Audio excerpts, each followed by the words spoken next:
ఇది విను బ్రో. బయట వాళ్ళకన్నా సనాతనంలో ఉన్న వాళ్ళతోనే ఎక్కువ థ్రెట్ ఉంది సనాతనంకి.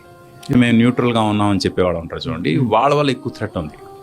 ఒక క్రిస్టియన్, నేను క్రిస్టియన్ అని చెప్తే బా చూడు అతని మతం మీద ఎంత మంచి గౌరవం ఉంది.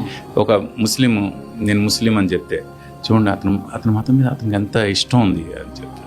అదే ఒక హిందూ, నేను హిందూనని చెప్తే అతను చూడండి ఎంత మత ఛాందసం అంటారు.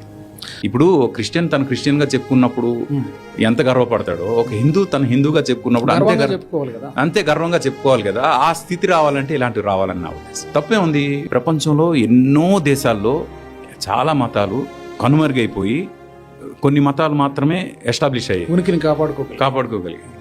అలాంటిది ఇక్కడికి ఎన్ని మతాలు వచ్చి ప్రయత్నం చేసినా సనాతన ధర్మాన్ని కదపలేకపోయారు. అది మన గొప్పతనం. అంటే సనాతన ధర్మం రూట్స్ ఎంత స్ట్రాంగ్ ఉన్నాయి.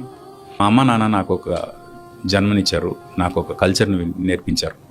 ఈ కల్చరు నా పిల్లలకి నేను నేర్పించాలి అని ప్రతి ఒక్కరు అనుకుంటే చాలు సార్. సింపుల్. మన అమ్మ నాన్నకి వాళ్ళు మనకి ఏదైతే పేరు పెట్టారో అలాగే మనకు ఒక కల్చర్ నేర్పించారు. ఈ రెండింటిని మనం కాపాడదాం.